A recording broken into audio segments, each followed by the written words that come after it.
श्री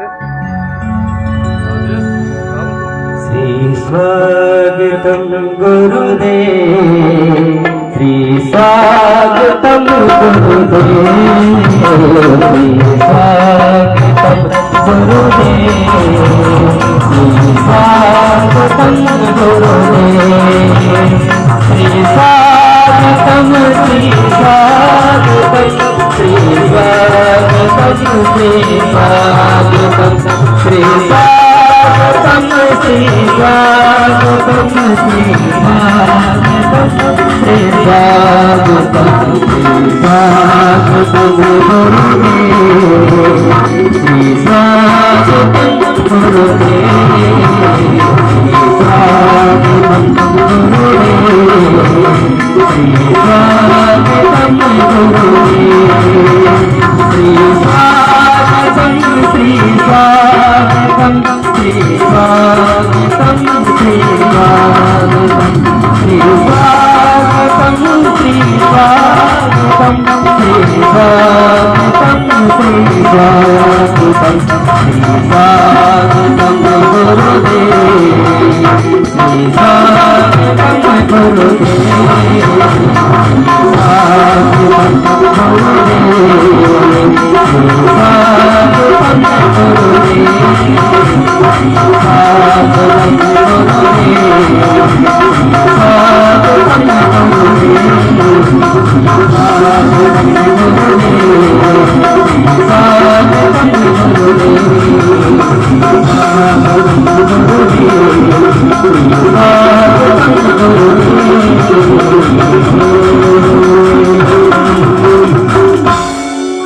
गुरुदेव महाराज की जय हो। समस्त सम्मानित ग्रामवासी एवं भक्तगण से मेरा विनम्र निवेदन है कि इस व्यास मंच से अगर आपके कर्ण तक आवाज पहुंच रही हो तो श्रीमद् भागवत सप्ताह ज्ञान यज्ञ का आज षष्ठम दिवस है, जो कि कथा का समय हो चुका है। परम पूज्य आदरणीय व्यास भगवान व्यास मंच पर विराजमान हो चुके हैं। उनका पूजन तत्पश्चात कथा प्रारंभ होगी, तो समय न लेकर जो भी कुछ कार्य कर रहे हैं अपने कार्य को विराम देकर इस भगवान की बहती हुई गंगा में आकर गोता लगाकर अपने जीवन को मंगलमय बनाए। एक जन्म का पूरे उदय होने से यह अवसर नहीं प्राप्त होता, अनेकानेक जन्म का पूरे उदय होने के बाद श्रीमद् भागवत सप्ताह ज्ञान कथा श्रवण करने का एवं कराने का सौभाग्य प्राप्त होता है। कहा गया है कि भाग्योदेन बहुजन्म समर्जितेन,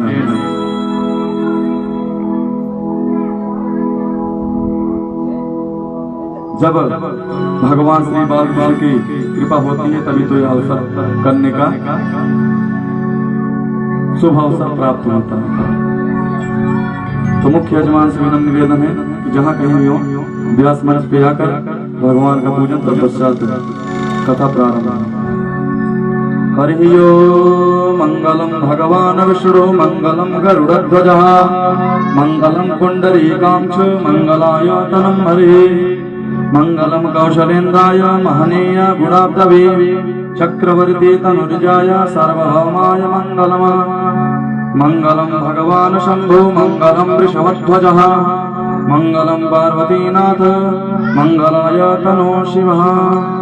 हरि ओम पवित्रः पवित्रो वा सर्वावस्थांगतोऽपि वा यः स्मरेत पुंडरीकाक्षं शावाह्यभ्यन्तरासुजे पुंडरीकाक्षां पुनातु पुनातु पुंडरीकाक्षाय नमः।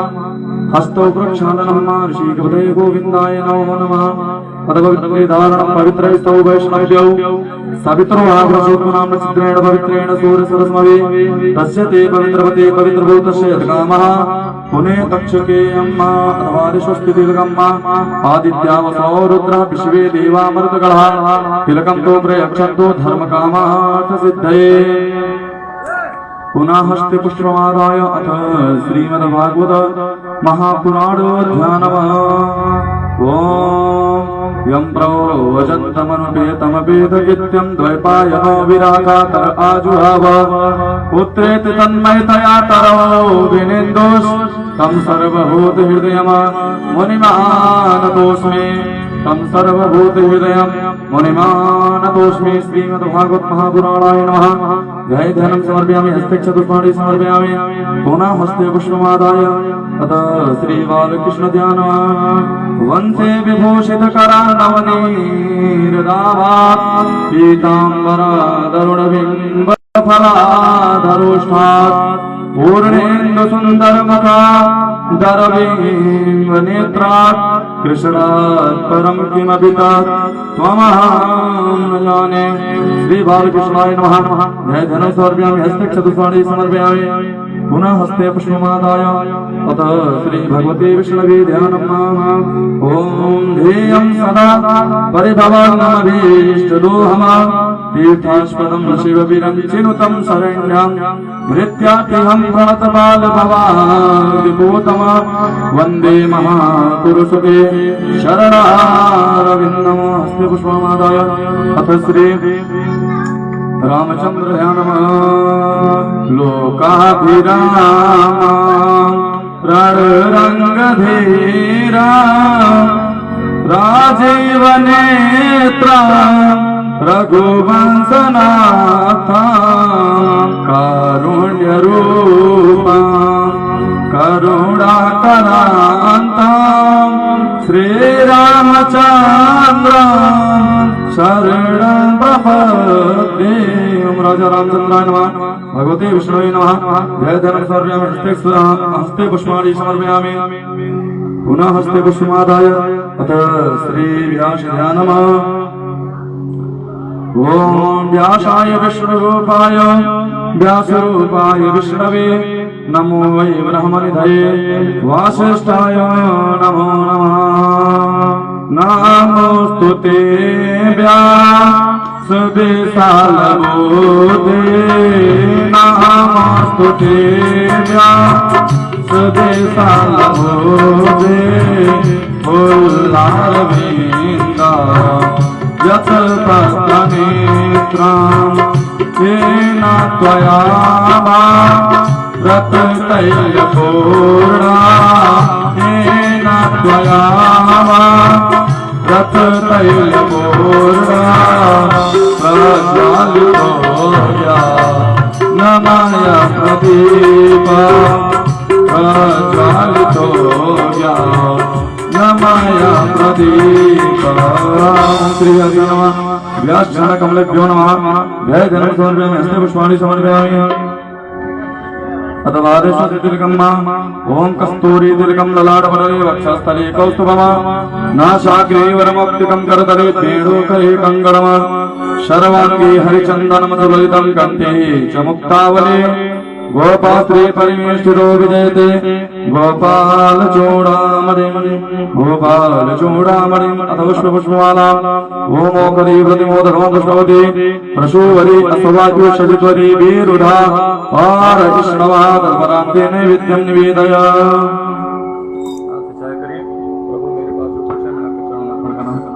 ओम तुम्हारे निवेदित भोजन कराई तुम्हारे निवेदित भोजन कराई प्रभु प्रसाद भूषण कराई प्रभु प्रसाद भूषण कराई।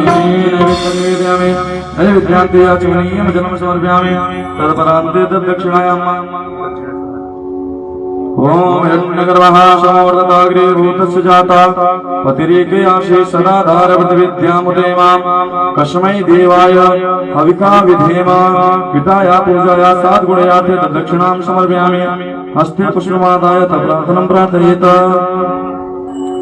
ओम वन्दे विदेहतनया पदपुण्डरीकम् कैशोरसौरभसमाहितयोगिचित्तमा हन्तुं त्रितापमनिशं मुनिहंससेव्यमा शनमानशीलपदपीठपरागपुञ्जां शनमानशीलपदपीठपरागपुञ्जां जय जय श्री राधा रमण जय जय नवल किशोर जय गोपीश किशोर प्रभु जय जय माखन चोर जय जय श्री राधा जय जय नवल किशोर जय गोपीश किशोर प्रभु जय जय माखन चोर श्री राधे मेरी माँ है पिता मोर घनश्याम इन दोनों के चरणों में बारंबार प्रणाम श्री राधे मेरी माँ है पिता मोर घनश्याम इन दोनों के चरणों में कोटि कोटि प्रणाम इन दोनों के चरणों में बारंबार प्रणाम। ओम श्री बालकृष्णाय नमः। प्रार्थना पूर्वक कोटि नमस्कार समर्पयामि। प्रेम से बोली मांगे बिहारी लाल की श्याम सरकार की हनुमान जी महाराज की परम पूज्य आदरणीय व्यास जी महाराज की समान परिवार की।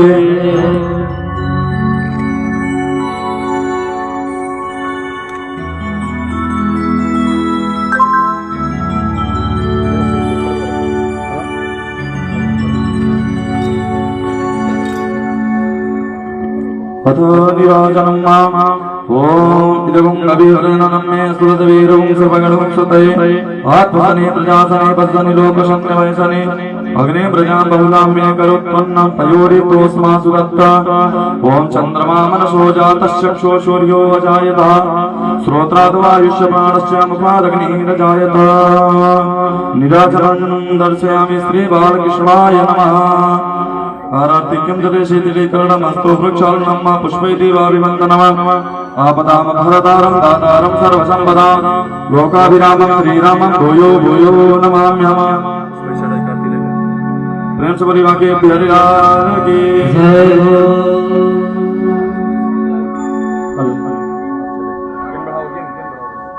Hello hello hello hello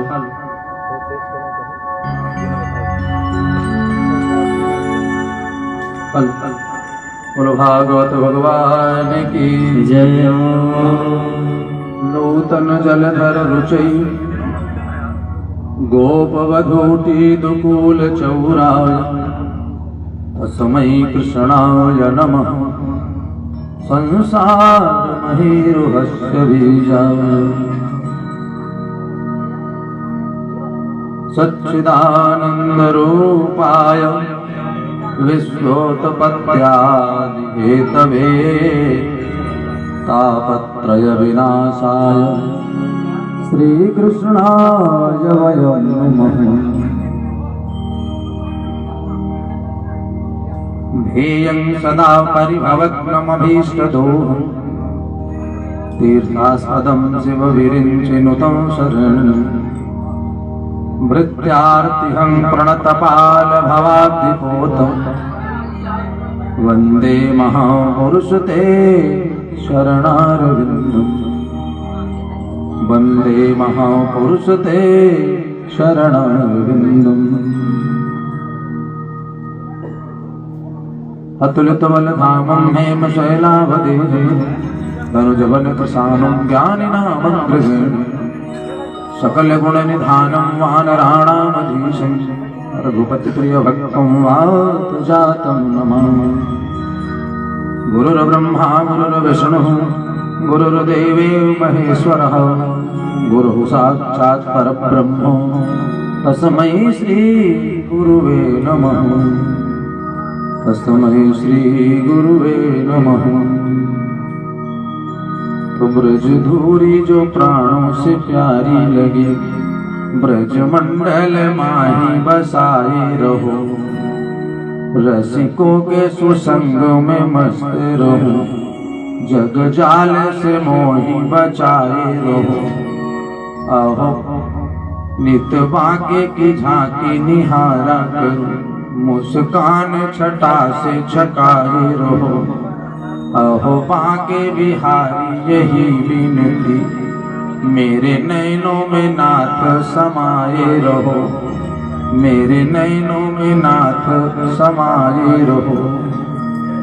Braj पवन गोपी सुमन श्री राधा मकरंद,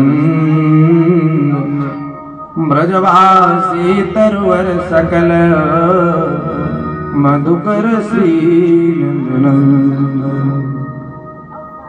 हे भारत के सारथी तुम कह कोटि प्रणाम, मेरे मन तुरंग की थामो नाथ लगाओ। अग पवित्र तीर्थ गमन कर पवित्र दीवदान, अमुख पवित्र तब होते हैं जो बोलो राधे श्याम। प्रेम से बोलो यज्ञ भगवान की जय हो। कथा में प्रवेश करने से पहले हम सभी मन को एकाग्र एवं मन वाणी जिह्वा पवित्र करने के लिए 2 बार भगवान नाम संकीर्तन, फिर जैसे ठाकुर से की इच्छा कथा में प्रवेश करेंगे। सब लोग कीर्तन करेंगे। ले चलो अपनी नागरिया, अवध बिहारी सांवरिया। ले चलो अपनी नागरिया, अवध बिहारी सांवरिया। अवध बिहारी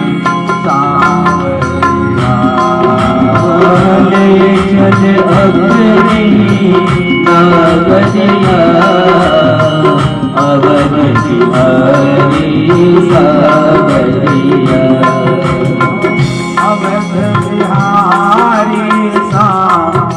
सांवरिया, अवध बिहारी सांवरिया। चले अपनी नागरिया, चले अपनी नागरिया, अवध बिहारी सांवरिया।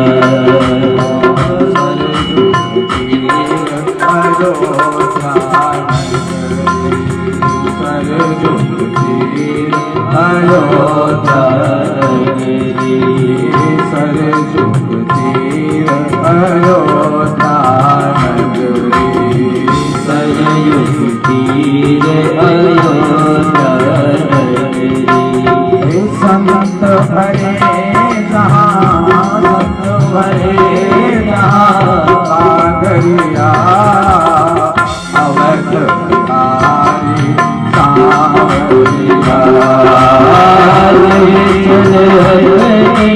सांवरिया। अवध बिहारी सांवरिया, ले चले अपनी नागरिया, अवध बिहारी सांवरिया।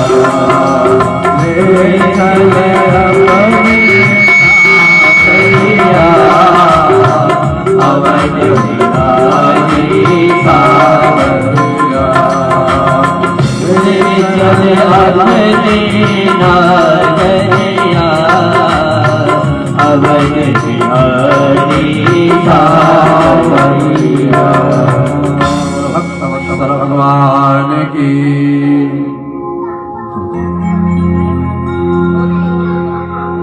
अनंतानंद ब्रह्मांड नायक योगेश्वर परमेश्वर वृंदावनेश्वर नंदनंदन यशोदानंदन श्री बालकृष्ण।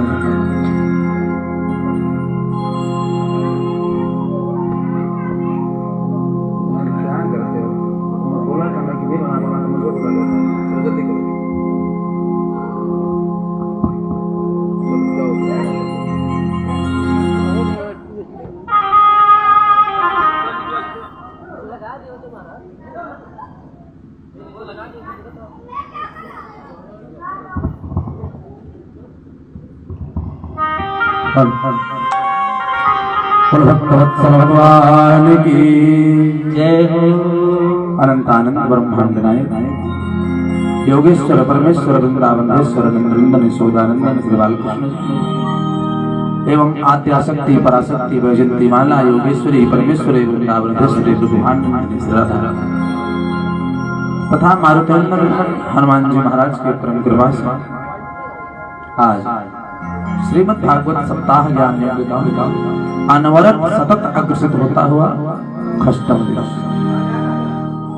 इस खष्टम दिवस के परम पवित्र पावनमय समय हम सभी पराग्रसित होते हैं श्री कृष्ण रूपी जमुना में डुबकी लगाने के लिए समवेत रूप से एकीभूत हैं। सभी भक्तों की मना स्थिति युगल सरकार भगवान श्री राधा कृष्ण के चरणारविंद की है। कल कथा जहां पर विराम हुई थी ठीक उसी की आगे की उदम मुखम दक्षिण कूलयास्ते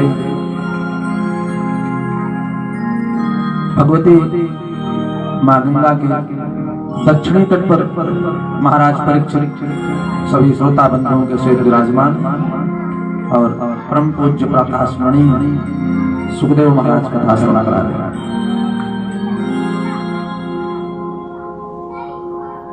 सुखदेव जी कहते हैं राजा परीक्षित यहाँ भगवान ब्रजांगनाओं के साथ रास विहार कर रहे हैं और वहां पर कंस ने विचार किया कि जे जे गए बहुर नहीं आई। जिन जिन दैत्यों को हमने भेजा वो वापस ये बताने नहीं आए कि आपका 8वां गोकुल में जन्म ले चुका है। गोविंदाय नमो नमः। तब तो कंस को और पुष्टि हो गई कि गोकुल में जो नंद बाबा के यहाँ जन्म लिया है नंद बाबा का बेटा वही हमारा 8वां काल है। देवकी का 8वां गर्भ वही हमारा काल है। अब तो निश्चित हो गया। अब निश्चित हो गया तो कंस ने बैठक बुलाई कि दिन प्रतिदिन हमारे मृत्यु का समय नजदीक आ रहा है। क्यों? क्योंकि हमारा वध करने वाला जब छोटा था तब तो मैं उसका वध नहीं कर पाया, तब तो उसको नष्ट नहीं कर पाया और अब धीरे धीरे इतना दिन बीत गया अब मारना थोड़ा मुश्किल है। अब तो नहीं मारा जा सकता।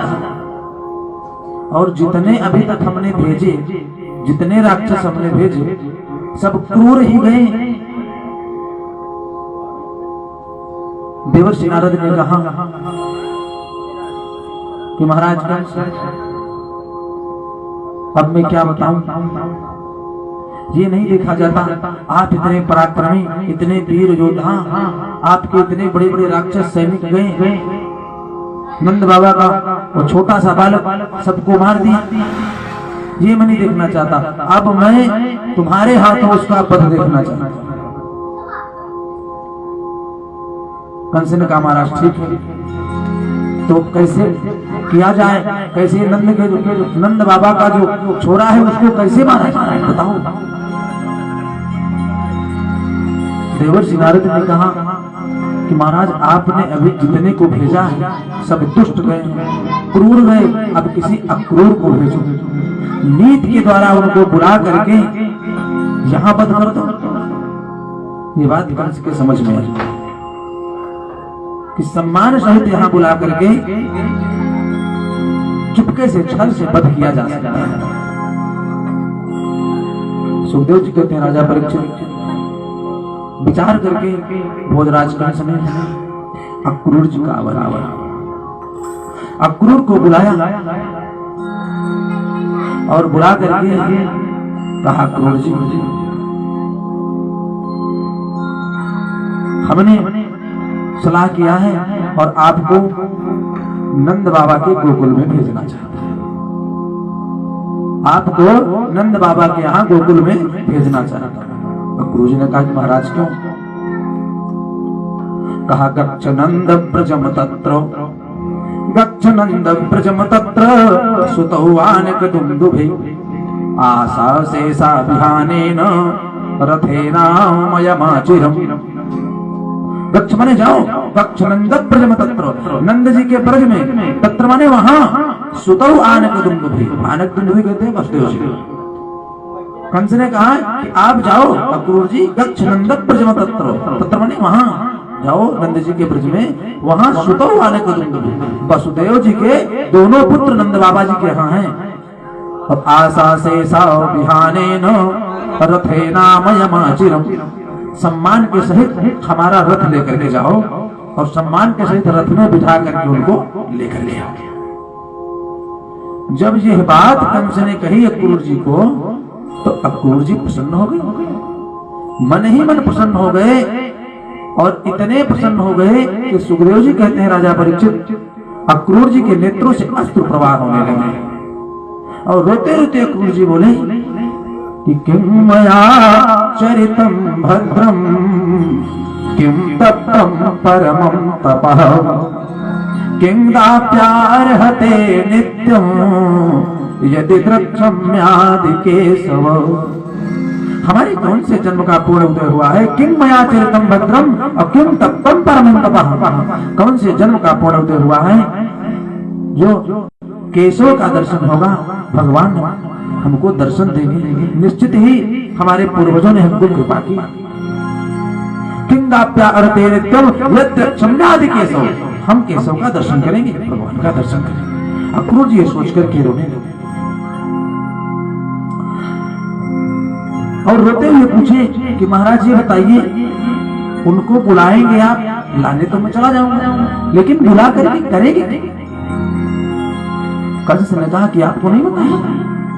अरे जो कंस, जो नंद बाबा के यहाँ जो दोनों पुत्र हैं वो वसुदेव जी के, और उसी में एक देवकी का 8वां हमारा काल है, तो आप बुला करके लाओ यहाँ, और ये बताना धनुष यज्ञ का आयोजन है, सुंदर निमंत्रण दे करके नंद बाबा को भी निमंत्रण देना, लेके आना, और इस यज्ञशाला में अपने चुटके से मार देंगे, बात बन जाएगी।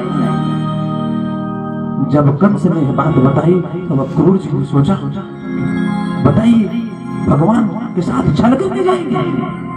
मन में विचार आया कि नहीं जाएंगे, नहीं, ना कर देंगे, एक घृत कार्य हम नहीं कर सकते,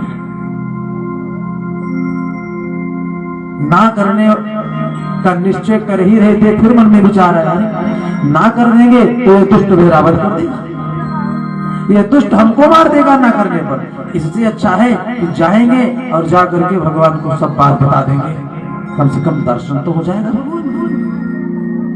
सुखदेव जी कहते राजा परीक्षित, कंस की बात अक्रूर जी मान गए।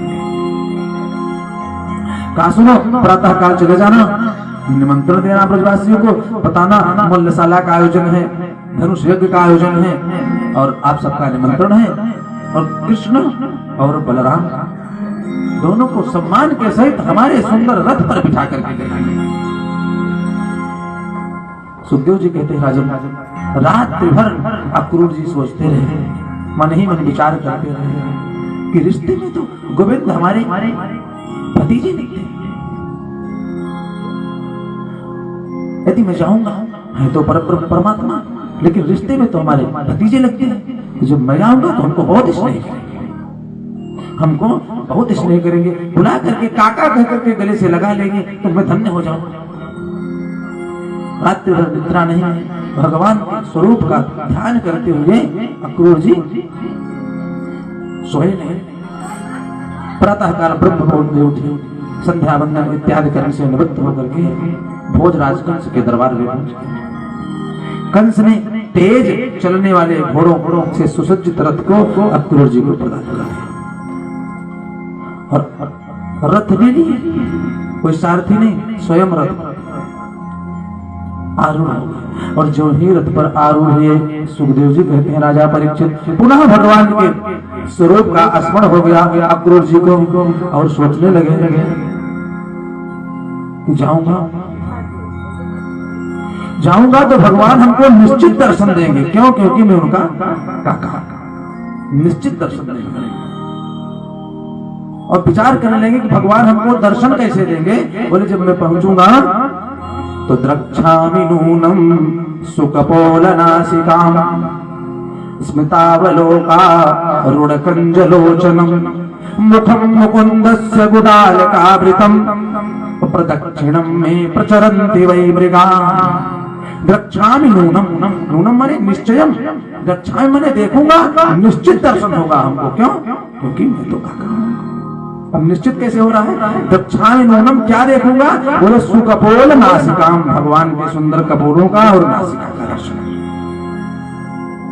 कैसे दर्शन करूंगा बोले जब मैं पहुंचूंगा तो भगवान के चरणों में साष्टांग लेट जाऊंगा और लेट जाऊंगा तो भगवान के घुघराले बाल हैं हमको का करके झुकेंगे उठाने के लिए तो मुखम मुकुंदस्य गुडालकावृतम जो घुघराले बाल हैं आगे की ओर आ जाएंगे और मुस्कुराते हुए भगवान हमको का करके उठाएंगे उस सुंदर झांकी का मैं दर्शन करूंगा मुखम मुकुंदस्य गुडालकावृतम ये सोच ही रहे थे तभी उसी समय हिरण का झुंड गुलाच मारते हुए रथ के बगल से निकला तो यह निश्चित हो गया प्रदक्षिणम में प्रचरन्ति वै मृगा हिरण का झुंड गुलाच मारते हुए रथ के बगल से निकल गया और जो ही रथ के बगल से हिरण का झुंड निकला अक्रूर जी के मन में निश्चय प्रतीति हो गई नहीं ये शुभ संकेत प्राप्त हो रहा है जरूर भगवान का दर्शन होगा अब उसमें कोई हमको भगवान दर्शन देंगे और दर्शन प्राप्त करने की इच्छा से मन भगवान में लगा है तो शरीर की सुध ही नहीं कि शरीर हमारा कहाँ जा रहा है। सुखदेव जी कहते हैं राजा परीक्षित प्रातःकाल संध्या वंदन करके अक्रूर जी चले थे और भगवान के दर्शन प्राप्त करने की इतनी लालसा है कि शरीर की सुध नहीं रही और वो भी तेज चलने वाले घोड़े गर्मी का समय था मथुरा से चले हैं रथ लेकर के तेज चलने वाले घोड़े हैं। सुखदेव जी कहते राजा परीक्षित सूर्य अस्ताचल की ओर जाने लगे रथावरूढ़ा सपदि तयो रथात् प्रधान पुंसोश्चरणं स्वलब्धये धियाधृतं योगभिरग्रहं ध्रुवं नमक्षयाभ्यां सखीं बनौकसः। रथ पर आरूढ़ होकर के क्रूर जी चले रास्ते में सोचते हुए कि द्रक्षामि नूनम सुखपोल नासिकाम भगवान के सुंदर स्वरूप का निश्चित दर्शन करूंगा क्यों क्योंकि प्रदक्षिणम में प्रचरन्ति वै मृगा हिरण का झुंड निकल हमारे रथ के बगल से गुलाच मारते हुए निकला है ये शुभ संकेत प्राप्त हो रहा है सगुन हुआ है इसलिए निश्चित ही मैं प्रभु के दर्शन को प्राप्त करूंगा। प्रातःकाल चले थे और सूर्य अस्ताचल की ओर जा रहे हैं पहुंच गए अक्रूर जी कहाँ यमुना जी के किनारे। जब यमुना जी के किनारे पहुंचे तो शुद्ध तो है नहीं कि हम कहाँ चले हैं और कहाँ जा रहे हैं ये भी शुद्ध नहीं भूल यमुना जी के किनारे पहुंचे तब थोड़ा सा होश आया कब आकाश मंडल की ओर आकाश की ओर जब नेत्र गए तो देखा कि आकाश में धुआं उठ रहा है आकाश की तरफ धुआं उठ रहा है निकल रहा है तब हरी हम तो प्रातःकाल चले थे ये सायंकाल हो गई। जो ऋषि मुनि मनीषी थे यमुना जी के किनारे स्नान करके सायंकाल संध्या कर रहे थे अग्निहोत्र कर रहे थे तो अग्नि से जो हवन करने से जो धुआं निकल रहा था वो आकाश की ओर जा रहा था। जब इस दृश्य को अक्रूर जी ने देखा तब होश आया मेरे हम तो प्रातःकाल चले थे सायंकाल हो गई। सोचिए इतनी अनुरक्ति है भगवान में और दूरी लगभग 9 से 10 किलोमीटर मुश्किल से यदि पैदल आया जाया जाए तो 2 बार चले आओ और चले जाओ। तेज चलने वाले घोड़ों के रथ पर आरूढ़ है क्रूर जी। सुखदेव जी कहते राजा परीक्षित भगवान के दर्शन की लालसा इतनी प्रबल है मन में कि सायंकाल जब देखा क्रूर जी ने पहुंच करके कि धुआं उठ रहा है और पक्षी अपने बसेरे की ओर जा रहे हैं पक्षी अपने बसेरे की ओर जा रहे हैं सायंकाल हो गया है अपने अपने घरों की ओर पक्षी इस दिशा से उस दिशा में उड़ करके जा रहे हैं। खगावासोपेता सलिल मवगाढ़ो मुनि जनाम प्रदीप्तो निर्भाति प्रविचरति धूमौ मुनि बनम। खगा माने पक्षी बसेरे की ओर जा रहे हैं और आकाश मंडल में धुआं उठ रहा है। यह दृश्य जब देखा क्रूर जी तो थोड़ा संभले और संभल करके जो यमुना जी के किनारे पहुंचे तो देखा कि भगवान नंगे पैर वहां खेला करते थे। यमुना जी की पालुका में भगवान के पैरों के चरण चिन्ह बने हुए हैं और जो भगवान के चरण चिन्हों को देखा पहचाना कैसे? भगवान के चरण में वज्रांकुश ध्वज सरोरुहलांछनाढ्यम वज्र अंकुश ध्वज पताका के चिन्ह बने हुए हैं और वो उस पालुका में छपे थे। उन चरण चिन्ह को देख करके क्रूर जी भावुक हो गए और जो भावुक हो गए सुखदेव जी कहते हैं राजन रोने लगे और रथ पर से उतर पदानि तस्याखिल लोकपालो किरीट जुष्टामल पादरेणु ददर्श गोष्ठे चित कौतुकानि। ददर्श माने देखे बालुका में भगवान के चरण चिन्ह को विलक्षित अंकुश के चिन्ह को देख करके अक्रूर जी रथ से उतर गए। अब उतर करके वही बालुका में भगवान के चरणों को प्रणाम करने लगे। भगवान के चरणों को प्रणाम करने लगे। भक्तवत्सल भगवान की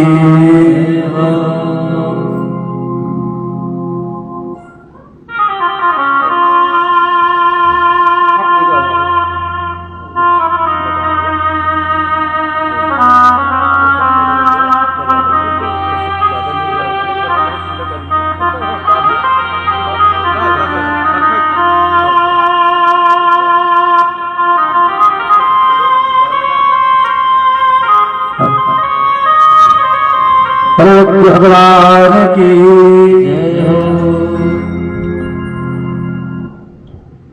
अक्रूर जी रथ से नीचे उतर और उतर करके भगवान के चरण चिन्हों को देखा तो उसी बालुका में लौटने लगे। सुखदेव जी कहते हैं राजा परीक्षित उस बालुका में लौट करके ब्रज के एक एक कण को अक्रूर जी प्रणाम करते हैं रो रो करके एक एक कण को प्रणाम करते हैं। कहते हैं अरे परमात्मा हमारे यहाँ नंगे पैर चले हैं और हम रथ पर बैठ करके चले जी नहीं हो सकता। सुखदेव जी कहते हैं राजन अक्रूर जी की शुद्ध बुद्धि सब खो गई और अब तो हाथ जोड़ करके यमुना जी को उस बालुका को वहां के वृक्षों को एक एक कण को नंद बाबा को गोप ग्वालों को गौ माता को सबको प्रणाम कर रहे हैं और अश्रुपात बंद ही नहीं हो रहा है। जी जय जय राधे जय जय श्याम जय जय राधे जय जय श्याम जय जय श्री वृंदावन धाम जय जय वृंदावन धाम जय जय राधे जय जय श्याम जय जय राधे जय श्याम जय जय श्री वृंदावन धाम जय जय वृंदावन जय नंद बाबा यशोदा जय नंद बाबा यशोदा जय नंद बाबा यशोदा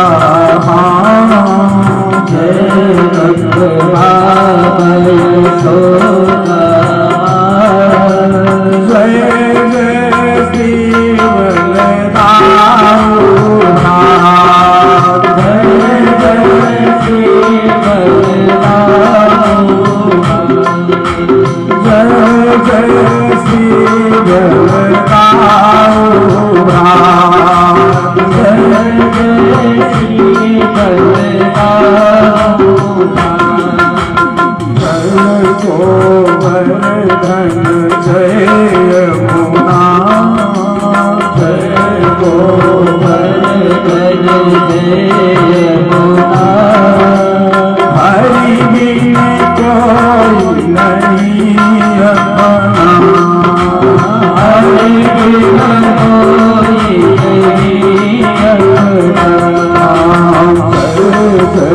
राधे जय जय श्याम जय जय राधे जय जय श्याम जय जय श्री वृंदावन धाम जय जय श्री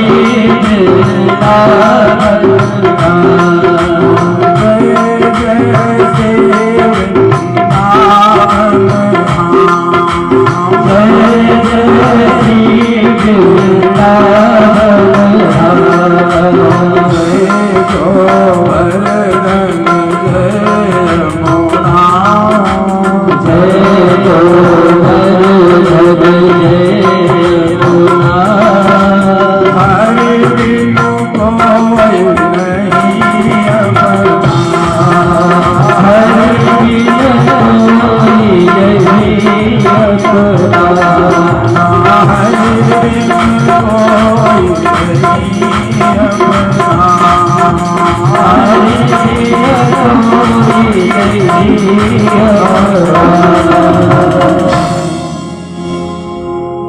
अक्रूर जी ने एक एक कण को प्रणाम किया और जहां तक भगवान के चरण चिन्ह उस बालुका में प्रतीत होते रहे, दिखाई देते रहे, अक्रूर जी रथ पर चढ़े लगे।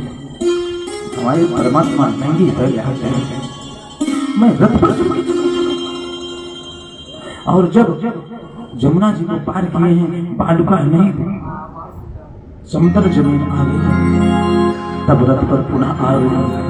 सुखदेव जी कहते राजा परीक्षित एक एक कण को प्रणाम करते हुए अक्रूर जी सुबह से अश्रुपात हो रहे, सायंकाल तक अश्रुपात बंद नहीं। भगवान इतनी प्रेम अद्भुत प्रेम की पीड़ा को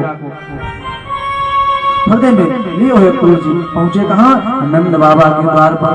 सायंकाल हो चुका था और जब वहां का दृश्य देखा अक्रूर जी ने, क्या दृश्य देखा?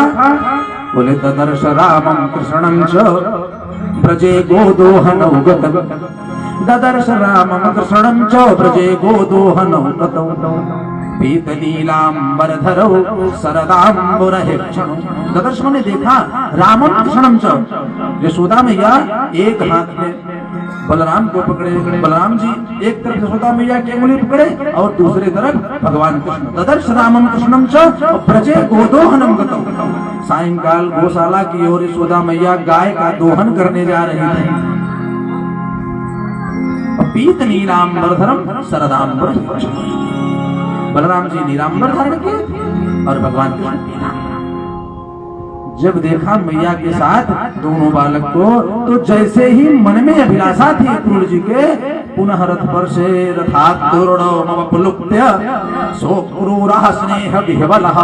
स्नेह से प्रेम से भर करके अक्रूर जी रथ से पुनः कूद पड़े। अब कूद करके पहुंचे कहाँ? भगवान के चरणों में पपात चरणोत्पांते, भगवान के चरणों में साष्टांग लेट गए। पपात चरणों प्रांते दंडवत राम कृष्णयो, दंडवत प्रणाम किया। और जब दंडवत प्रणाम किया तो भगवान भक्त की अभिलाषा समझ करके झुके और झुक करके काका कह के उठाते हैं। अक्रूर जी अब तो जोर जोर से रोने लगे और जो रोने लगे तो भगवान ने गले से लगा लिया, गले से लगा लिया। गोदोहन करने जा रहे थे। अब काका के साथ दोनों भैया आए महल में आए और अपने आसन पर अक्रूर जी को बिठाया। अपने आसन पर बिठाया। सबसे पहले थाली में जल ला करके दोनों भाई चरण धोए, चरण धो करके प्रसाद लिया। प्रसाद के बाद संपूर्ण घर में जल को छिड़का। ये सेवा जब देखा अक्रूर जी ने तो मन में सोचा कि हम तो इनको बुलाने आए हैं, छल करने आए हैं, कंस के द्वारा भेजे गए हैं और इतना स्वागत हो रहा है हमारा। जो ही जल छिड़क करके आए, अक्रूर जी को कहा काका जी आसन पर विराजमान हो जाइए। एक तरफ भगवान बलराम जी, दूसरी तरफ भैया अक्रूर जी के पैर दबाने लगे। कुछ समय पश्चात नंद बाबा आए, प्रणाम आशीर्वाद हुआ, कुशल क्षेम पूछा, तब जलपान करने के लिए लाया गया। सुखदेव जी कहते राजा परीक्षित जो सेवा हो रही है तो अक्रूर जी मन ही मन विचार कर रहे हैं कि हमसे निश्चित बहुत बड़ा अपराध होने जा रहा है। नंद बाबा को बताने ही वाले थे, तब तक नंद बाबा ने कहा कि भैया आप जलपान करिए, हम भोजन प्रसाद की व्यवस्था कराते हैं, भोजन करने के पश्चात आगे बातचीत की जाएगी।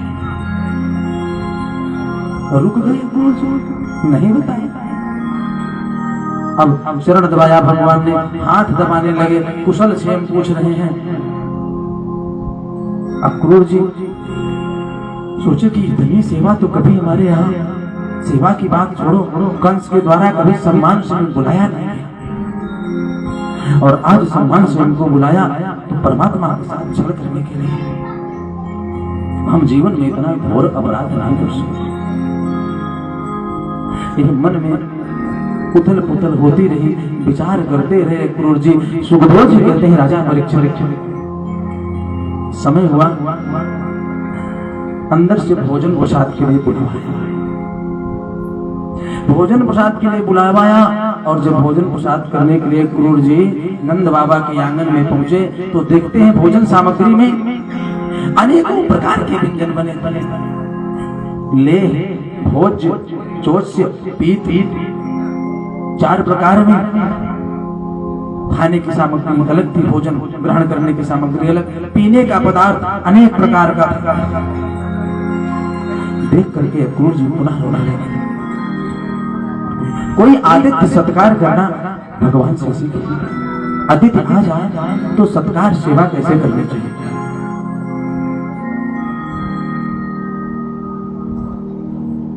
सच तो ये है कि इस विज्ञान के युग में आधुनिकता जितनी बढ़ती जा रही है, प्रेम उतने कम होता जा रहा है। आतिथ्य सत्कार पूर्ण रूप से समाप्त होता जा रहा है। आतिथ्य घर को बनाया जाता है जिसमें 1 महीने में भी झाड़ू नहीं लगता। आतिथ्य आए तो महाराज बैठा, और पहले संपन्नता नहीं थी, घर में बिस्तर नहीं होते थे तो पड़ोसी के यहाँ से मांग के आ जाए, लेकिन आतिथ्य सत्कार होता। अब व्यवस्था आधुनिकता के युग में हम लोग अपने संस्कारों को भूलते चले जाते। भोजन ग्रहण करने के लिए अक्रूर जी बैठे, और जब तक भोजन ग्रहण किए तब तक भगवान अपने दुपट्टे से पंखा करते, जो पटुका भगवान ने ग्रहण रखा था, ओढ़ा था, उससे पंखा कर रहे हैं। अक्रूर जी भोजन प्रसाद ग्रहण किए, और जब पुनः विश्राम के लिए आए तब नंद बाबा ने आने का कारण पूछा कि आप किस प्रयोजन से आए। जलपान भोजन प्रसाद सेवा शुश्रूषा करने के पश्चात जब विश्राम करने गए तब नंद बाबा ने पूछा कि महाराज के कारण आगमन तुम्हारा, अब आप बताइए कि किस प्रयोजन से आप आए। अक्रूर जी ने कहा कि महाराज भोजराज कंस ने आपको निमंत्रण भेजा है, धनुष यज्ञ का आयोजन है, विशाल दंगल कुश्ती का आयोजन है, बड़े बड़े पहलवान आ रहे हैं, मल्लशाला तैयार है, तो आपका भी निमंत्रण है, और आपके दोनों पुत्र बलराम और कृष्ण के लिए सुंदर रथ भेजा है भोजराज कंस ने, और सारे ब्रजवासियों को निमंत्रण भेजा है। नंद बाबा ने कहा बिल्कुल चलेंगे, निमंत्रण आया है तो चलेंगे। यह बात अंदर यशोदा मैया सुन रही, वहां से चल करके गई और आंगन में पहुंच करके फूट फूट कर रो रही। इतने दिन हो गए, एक पल के लिए अपने पुत्र को आंखों से हमने कभी दूर नहीं किया। और दंगल देखने जाएंगे, 2-2 दिन 3-3 दिन लग जाएगा, कैसे रहेंगे, क्या खाएंगे। अब वात्सल्य प्रेम यशोदा मैया को आ गया, और आंगन में जाकर के खंबे के सहारे खड़े होकर के रोने लगे। अक्रूर जी को विश्राम 4 बिस्तर पर लिटा करके भगवान यशोदा मैया के पास पहुंचे। कहा मैया आप क्यों रो रही, आप क्यों रो रही हो, हम जाएंगे एक दिन, देख करके दूसरे दिन वापस आ जाएंगे, आज कल जाएंगे, परसों देखेंगे और नरसों वापस आ जाएंगे, इतना रोने की क्या बात है। यशोदा ने भगवान को पकड़ लिया और कहा गोविंद हम हमें 1 मिनट के लिए अपने से दूर नहीं होने, तुम 1 दिन की बात कर रहे हैं, 2 दिन की बात कर रहे हो? अरे 2 दिन 2 जन्म के समान है बेटा। हम तुमको एक पल के लिए नहीं जाने देंगे। तुम नहीं जाओगे, ना कर दो, बाबा को भेज दो, ब्रजवासी चले जाएं, लेकिन तुम्हें नहीं छोड़ सकते। भगवान ने सोचा अभी से जिद करेंगे तो बात बिगड़ जाएगी। कहा कोई बात नहीं माता जी, जो आप कहेंगी मैं वही करूंगा, कोई बात नहीं, चलो चलो। भगवान ने भोजन प्रसाद लिए और जब मैया के कक्ष में लेटने के लिए गए, नेत्र बंद किया भगवान ने, तब यशोदा मैया जोर जोर से रोने लगी। जब रोने लगी तो भगवान ने कहा माँ मैं तुमको छोड़ करके नहीं जाऊंगा, आप सो जाओ, विश्राम करो, चिंता मत करो, मैं तुमको छोड़ करके नहीं जाऊंगा। लेकिन यशोदा मैया जान रही है कि हमारा कन्हैया जाएगा जरूर, जाएगा जरूर। क्यों? क्योंकि जो भी सब पावना दे माँ का हृदय है, इतना तो समझता है कि बेटा सच बोल रहा है कि झूठ बोल रहा है, ये तुरंत पता लग जाता है। रात्रि समाप्त हुई, प्रातःकाल सूर्योदय के समय अक्रूर जी उठे, पुनः भगवान सेवा में लगे, संध्या वंदन पूजन किया, रथ को तैयार करने लगे। ब्रजवासियों को पता चला रात्रि से ही सारे ब्रजवासी तैयार थे, बाबा सब तैयार है। अब यशोदा मैया को जब पता चला कि कन्हैया भी जाने के लिए तैयारी बना रहा है, हमको समझा रहा है, तब मैया आकर के गोविंद को समझाने लगी। सुखदेव जी कहते हैं राजा परीक्षित, माँ समझा रही है कि बेटा तुम्हारे बिना मैं एक पल नहीं रह पाती, 3 दिन कैसे रहूंगी, इस यात्रा को ना कर दो, छोड़ दो, हमारे लिए रुक जाओ, अपने लिए न सिर्फ हमारे लिए रुक जाओ। इनको जाने भगवान ने कहा मैया मैं आज जा रहा हूँ, आज तो दिन बीत ही जाएगा, कल युद्ध देखूंगा और परसों मैं आपके पास वापस चला जाऊंगा। खूब समझाया, खूब जब समझाया तो यशोदा मैया कुछ देर के लिए मान। अब तो माँ पुत्र का संवाद चल रहा है, माता और पुत्र का संवाद चल रहा है। उधर जब गोपियों को पता लगा कि गोविंद हमसे दूर जा रहे हैं, तो हजारों की संख्या में गोपियां आकर के नंद बाबा के द्वार पर खड़ी हो गई। अक्रूर जी रथ लेकर के द्वार पर खड़े हैं, गोविंद तैयार हुए हैं, यशोदा मैया रो रही हैं, रो रो करके भगवान का श्रृंगार कर रही हैं, बाल बांध रही हैं, कपड़े पहना रही हैं और रोए जा रही। सुखदेव जी कहते हैं राजा परीक्षित अब तो माँ पुत्र का ये हाल है, और गोपियां आई अक्रूर जी के रथ के सामने खड़ी हो गई और खड़ी होकर के कहने लगी कि आप कौन हो, आई आपको शर्म नहीं आती, हमारे दोनों नेत्रों को लेकर के जा रहे हैं, हमारे रहते आप इनको नहीं ले जा सकते। अक्रूर जी बेचारे स्तब्ध खड़े रहे, कुछ बोले नहीं। क्यों? क्योंकि हजारों की संख्या है गोपियों की और अक्रूर जी अकेले हैं, बोले तो उनकी सुनेगा। अक्रूर जी शांत खड़े हैं। अब गोपियां जब बोली अक्रूर जी ना सुने, शांत खड़े रहे, आकाश मंडल की ओर देखा और ब्रह्मा जी को कोसने लगे। काहे ब्रह्मा जी, अहो विधात स्तवन क्वचित्तया संयोज्य महत्या प्रणयेन देहिना तांसार्थान वियंच पार्थकम विक्रीडितम तेर्भकचेष्टितम जया। हे भगवान, हे विधाता, क्या आपको दया नहीं आ रही है? अहो विधाता स्तवन क्वचित्तया, आपको थोड़ी सी भी दया नहीं आ रही है? पहले तो संयोज्य महत्या प्रणयेन देहिना, पहले तो मित्रता बढ़ाई, हमसे अनन्य प्रेम बढ़ा दिया, और जब मैं इनके लिए एक पल नहीं जी पा रही हूँ तो इनको लेकर के जा रहे। तांसाकृतार्थान वियंच पार्थकम विक्रीडितम तेर्भकम चेष्टितम। अब ब्रह्मा जी बोले, आकाश की ओर देख करके ब्रह्मा जी को कोस रही हैं। जब कोई आवाज नहीं आई तब गोपियां अक्रूर जी को देख करके बोलने लगी, सुनो, तुम्हारा नाम अक्रूर कौन रख दिया? अरे तुम तो महाक्रूर हो, तुम्हारा नाम कौन अक्रूर रख दिया? अक्रूर जी ने सोचा कि इतना अनन्य प्रेम है, हम इनको लेकर के कैसे जा पाएंगे। अब निश्चय कर लिया हम लेकर के नहीं जाएंगे, हम ऐसे रथ लेकर के चले जा रहे हैं और कंस को बता देंगे भैया मेरे बस की बात नहीं। हम नंद बाबा के दोनों पुत्रों को लाने में बिल्कुल समर्थ नहीं है, हम नहीं ला पाए। गोपियों ने कहा कि तुम्हारा नाम अक्रूर किसने रखना, तुम तो महाक्रूर हो।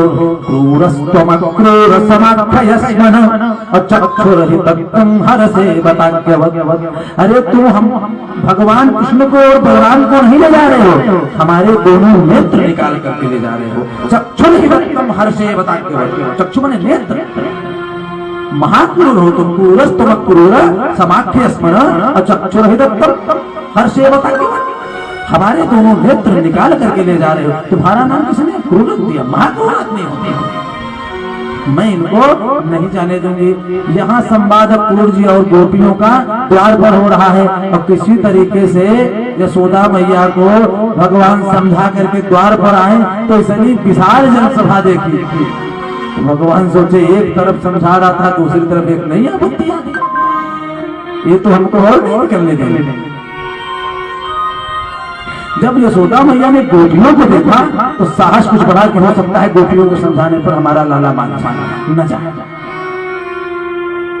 आगे आगे भगवान कृष्ण, पीछे पीछे बलराम, पीछे यशोदा मैया। अब नंद बाबा से तैयारी में गोप वालों के साथ जा रहे हैं। रथ के पास जब भगवान कृष्ण पहुंचे तो गोपियों ने देखा कि रथ लेकर के बाबा चले जाएंगे क्रूर जी, तो सारी गोपियां रथ के आगे लेट गई।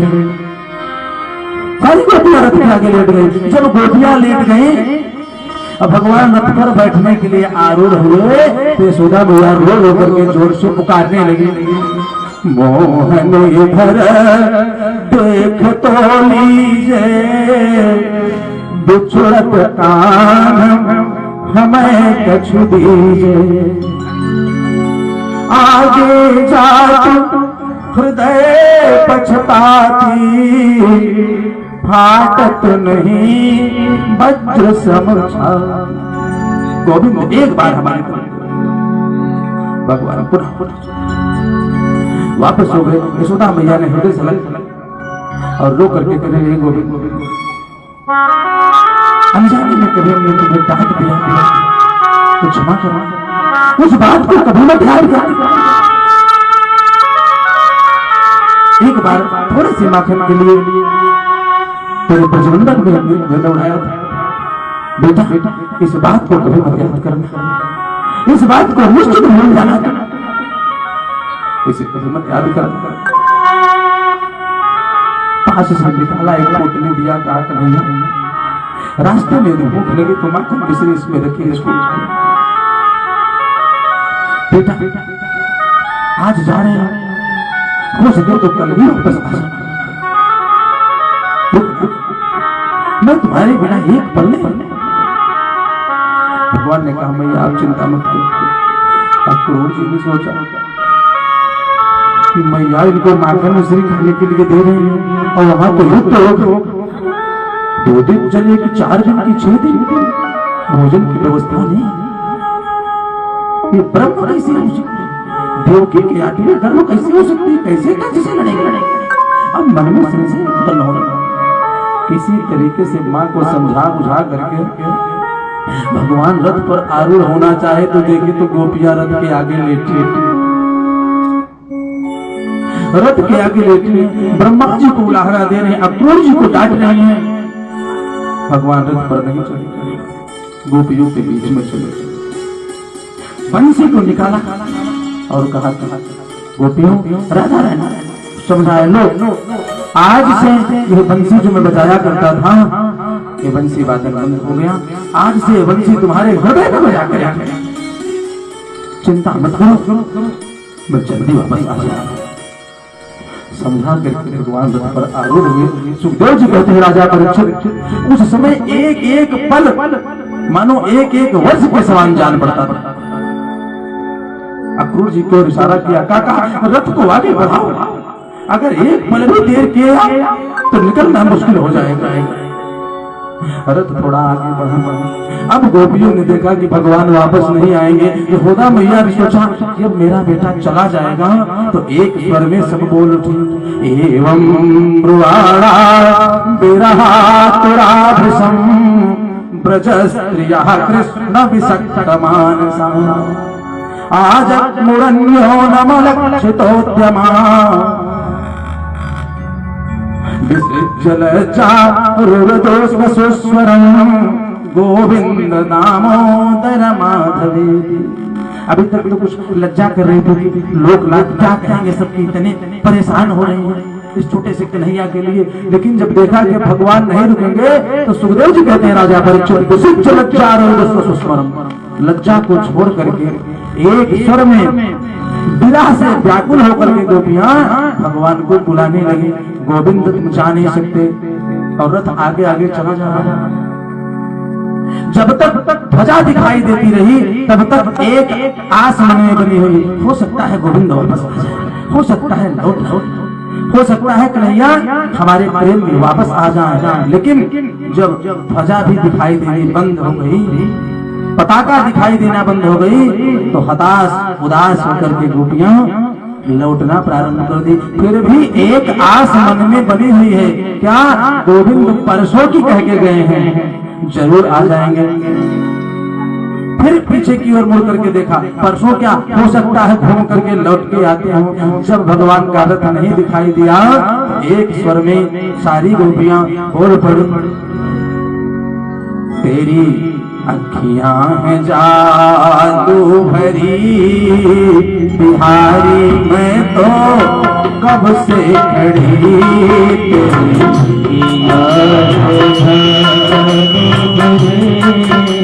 बिहारी मैं तो कब से खड़ी, तेरी अखियां जादू भरी बिहारी मैं तो कब से खड़ी। सुन ले ओ मेरे श्याम सलोना, सुन ले ओ मेरे श्याम सलोना, तूने ही मुझ पर कर दिया टोना, तूने मुझ पर तेरी ही दुआ पे पड़ी बिहारी मैं तो कब से खड़ी, तेरी बिहारी मैं तो कब से खड़ी, अखियां जादू भरी बिहारी मैं तो कब से खड़ी, तेरी अखियां जादू भरी बिहारी मैं तो कब से खड़ी। कृपा करो हरि दास के स्वामी, कृपा करो हरि दास के स्वामी, बाके बिहारी अंतर्यामी, कृपा करो हरि दास के स्वामी, बाके बिहारी अंतर्यामी। तुझे ना भजन की लड़ी बिहारी मैं तो कब से खड़ी,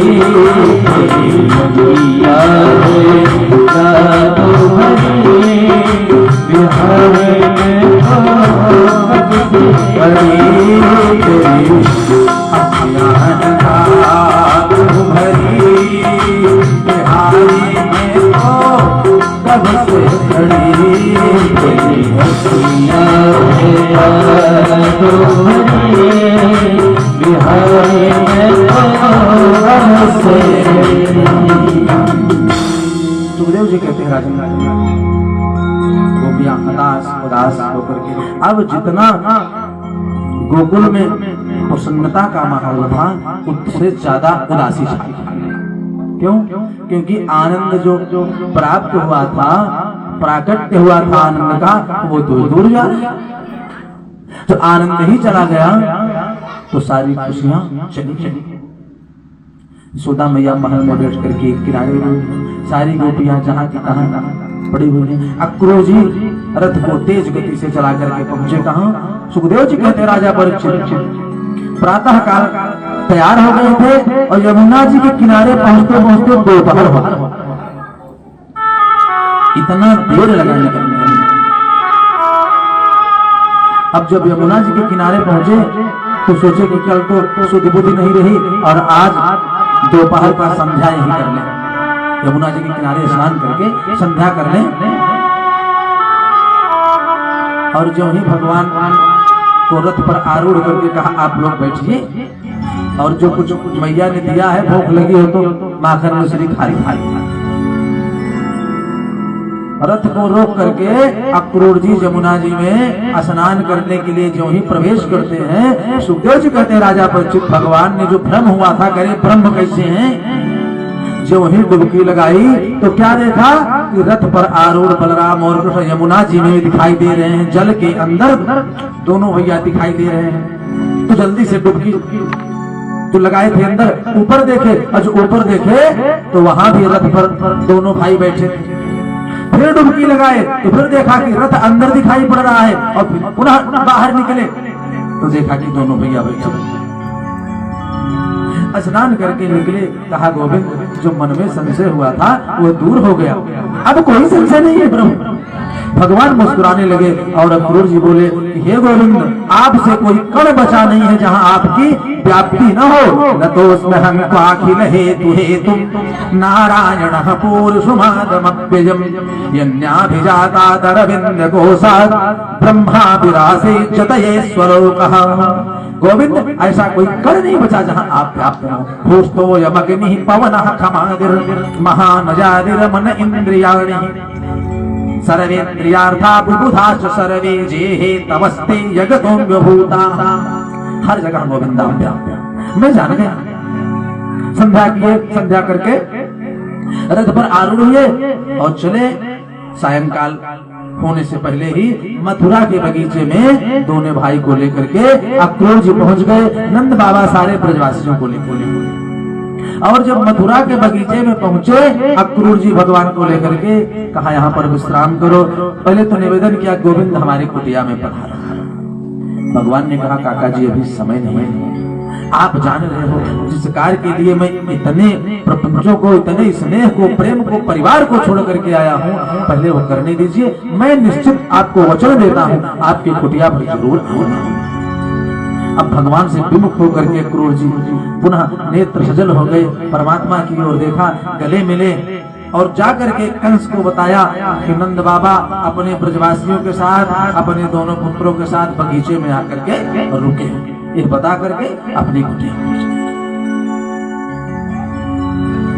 सुखदेव जी कहते हैं राजा परीक्षित भगवान ने बलराम के साथ अपने गोप बालों के साथ नंद बाबा से कहा कि बाबा यदि आपकी आज्ञा हो,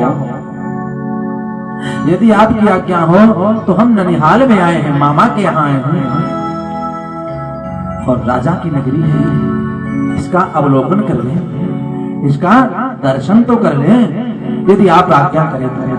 नंद बाबा ने कहा कि बेटा ये गोकुल नहीं है, वहां तो हमारी चलती थी, हमारा साम्राज्य था।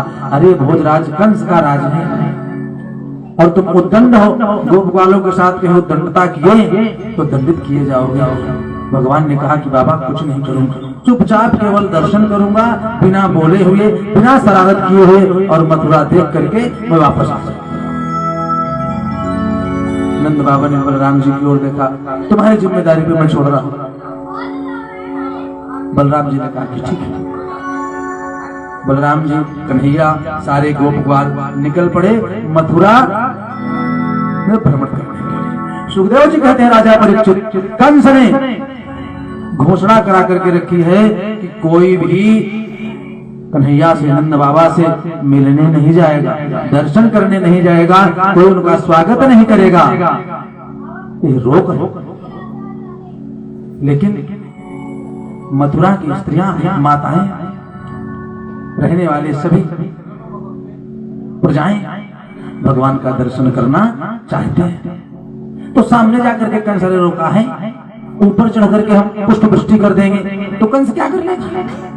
सुखदेव जी कहते राजा परीक्षित, प्रासाद शिखरारूढ़ा प्रीतित फुल्य मुखाम्बुजा अभ्यवर्षण सौमनस्यै प्रमदा बल केशव।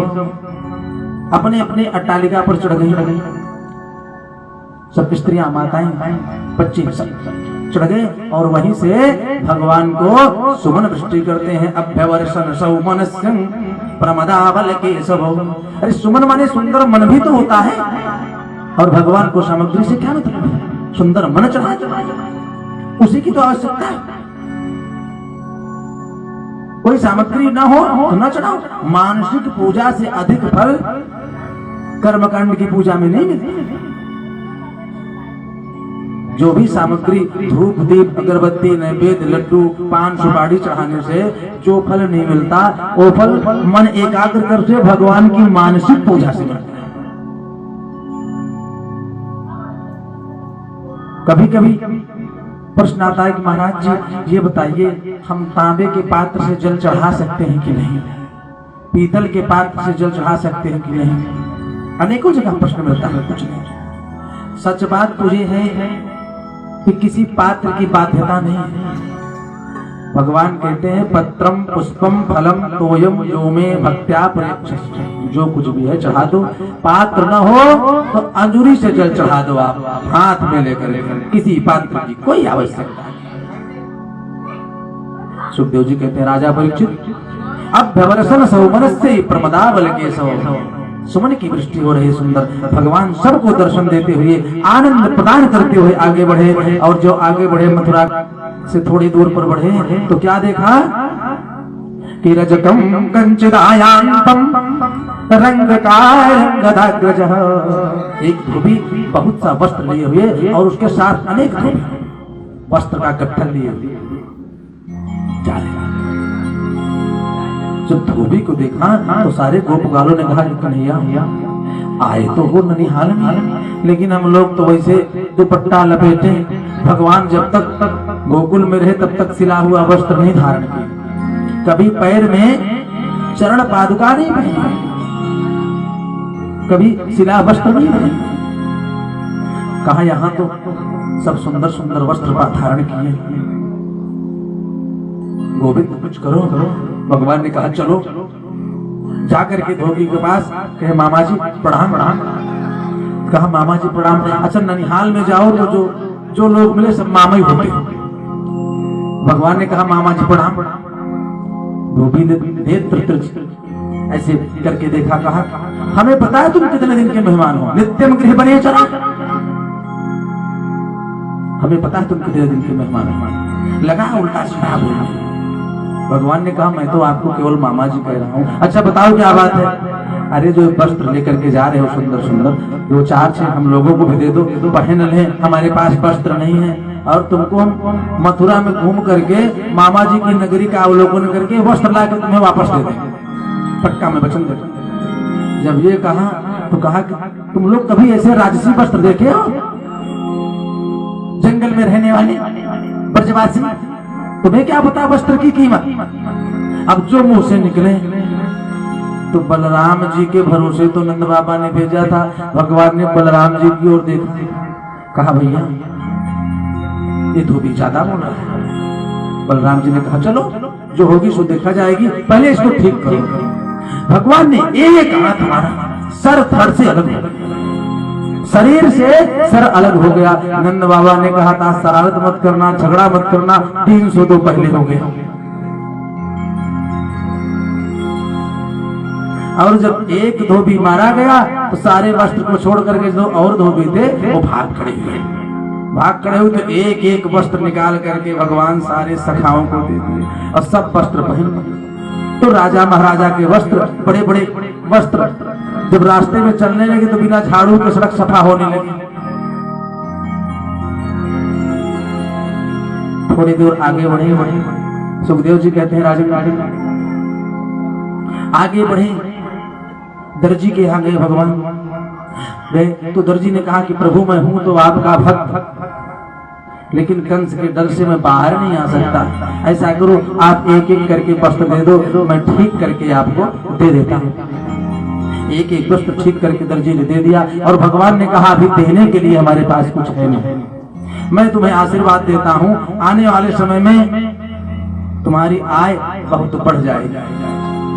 और भगवान का शायद आशीर्वाद है कि कपड़ा से 2 गुना सिलाई लगती है।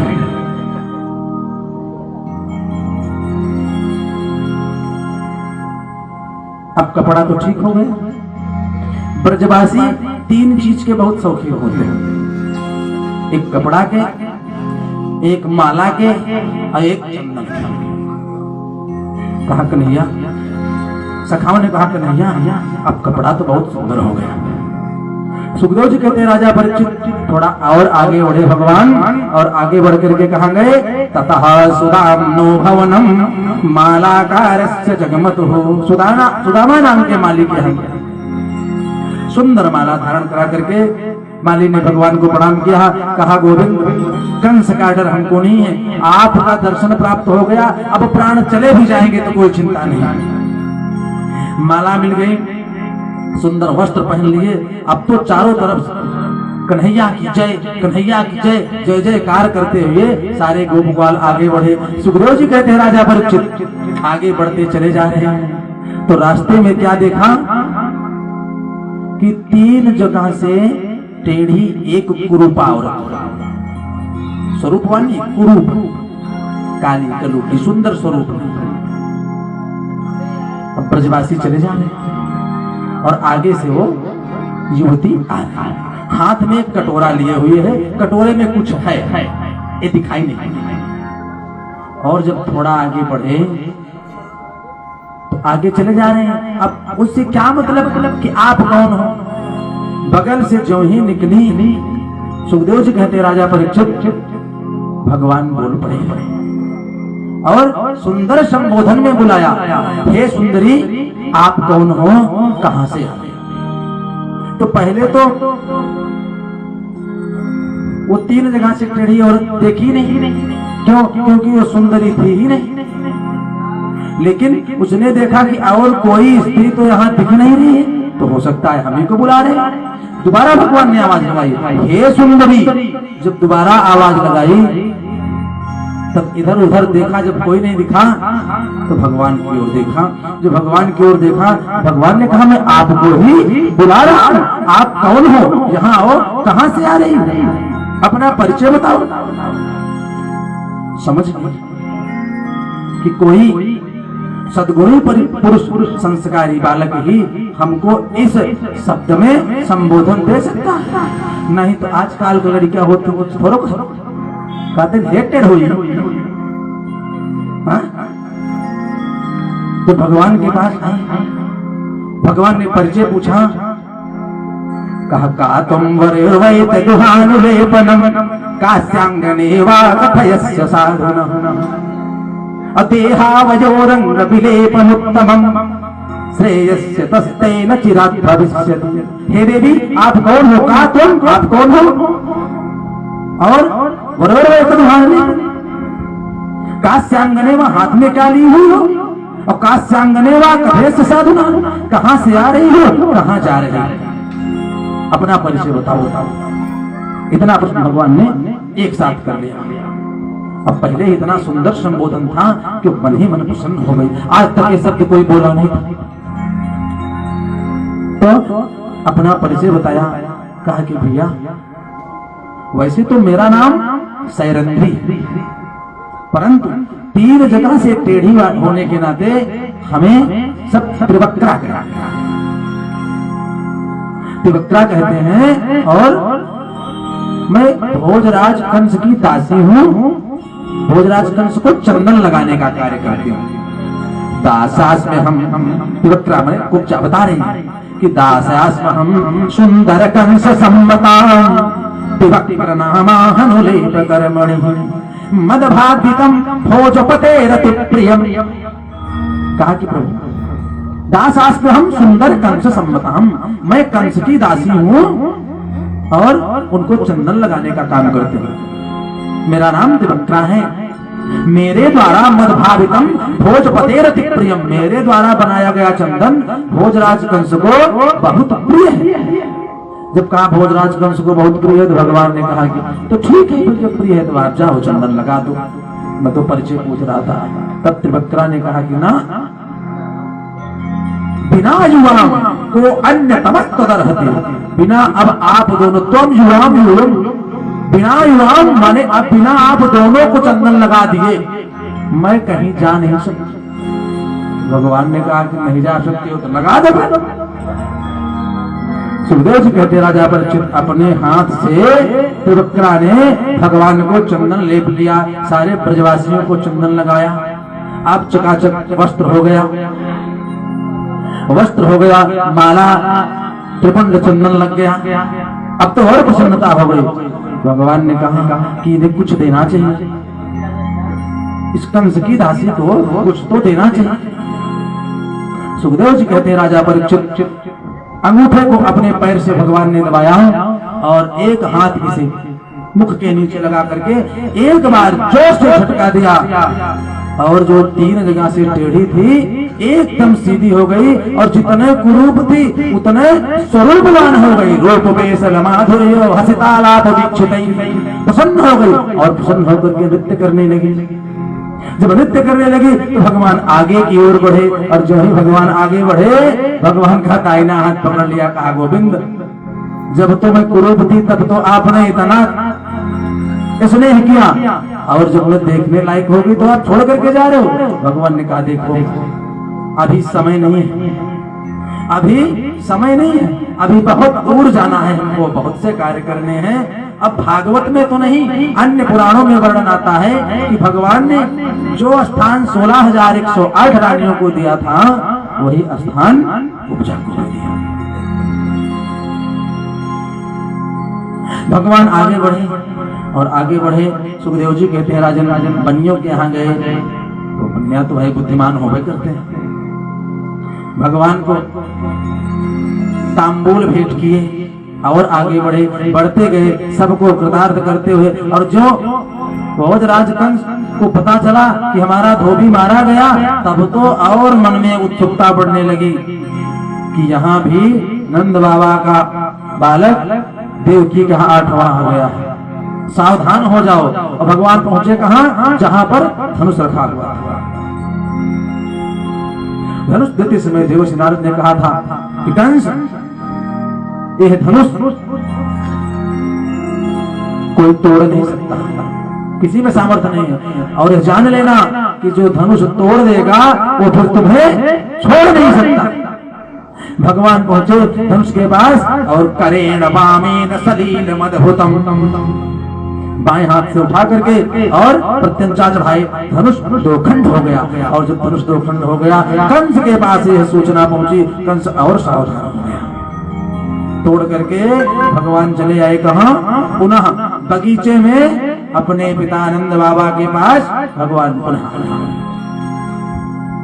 और जब आ गए तो नंद बाबा ने पूछा कि कन्हैया कोई शरारत तो नहीं क्या? नहीं नहीं, एकदम शालीनता से शांति पूर्वक हम मथुरा का भ्रमण करके चले आए, कोई उत्तरता हमने नहीं किया। रात्रि विश्राम किए, प्रातः काल जब हुई और जब कंस को पता चले कि हमारा धोबी मारा गया, धनुष का खंडन हो गया, टूट गया, तो सुरक्षा बढ़ा दिया, सिक्योरिटी बढ़ गई। जहां पर दंगल का आयोजन है, कुश्ती का, वहां पर गेट के दरवाजे के सामने कुबलिया पीड़ हाथी खड़ी, सल तो सल दोनों दरवाजे पर खड़े, मुष्टिक चारूर बड़े बड़े योद्धा कंस के सब मारने के लिए खड़े। और 27 सीढ़ी ऊपर कंस अपना सिंहासन मंच लगा करके बैठा है, नीचे मल्लशाला का आयोजन किया गया। सुखदेव जी झांकी का वर्णन करते हैं, भगवान नंद बाबा के साथ गोप ग्वालों के साथ दंगल देखने के लिए मल्लशाला में भोजराज कंस के प्रवेश करते हैं। और जो ही प्रवेश करते हैं तो देखा कुबलिया पीड़ हाथी खड़ा है, जोर से गर्जना किया हाथी ने। भगवान पूछे, कहा रास्ता छोड़ दो नहीं तो मृत्यु को प्राप्त करोगी। हाथी ने पुनः दहाड़ लगाई, सूर को भगवान ने पकड़ा, पूंछ को बलराम ने उठा करके हाथी को उसी स्थान पर पटक दिया और हाथी के प्राण पकड़े। प्राण पखेर उड़ गए। दोनों भैया हाथी के जो दिखाने वाले दांत रहते हैं, एक एक दांत हाथ में लिया। सुखदेव जी कहते हैं राजन, वहां पर 10 रसों की बरसात हुई और जो जिस रूप में भगवान को देखना चाहा, उसी रूप में परमात्मा ने उस जीव को वहां पर दर्शन दिया। जिस रूप में जो देख रहा है भगवान को, उसी रूप में भगवान उस जीव को दर्शन दे रहे हैं। कैसे? भगवान एक एक दांत हाथी का लेकर के दोनों भैया मल्लशाला में प्रवेश कर रहे हैं। सुखदेव जी कहते हैं, मल्ला नाम सनिर्णिणाम नरवरः स्त्रीणाम स्मरो मूर्तिमान गोपानाम स्वजनो सताम क्षितिभुजाम शास्ता स्वपित्रो शिशुः मृत्युर्भोज पतिर्विराड विदुषाम तत्त्वं परमयोगिनाम वृक्षणीनाम परदेवतेति विदितो रंगम गतम साग्रजः। मल्लानाम सरंजनाम नरवरः, जो पहलवान खड़े थे कंस के, जब उन्होंने देखा भगवान को कि लगा कि अरे तो हमसे भी बड़ा पहलवान आ रहा है। और जो स्त्रियां बैठी थी उन्होंने देखा तो स्त्रीणाम स्मरो मूर्तिमान, साक्षात कामदेव के समान भगवान दिखाई पड़े। और जो गोप ग्वाल साथ में गए थे वो लोगों ने देखा तो गोपानाम स्वजनो सताम क्षितिभुजाम, गोप ग्वालों ने जब भगवान को देखा तो उन्हें लगा कि हमारे साथ खेलने वाला हमारा मित्र कन्हैया है। स्वजनो सताम क्षितिभुजाम।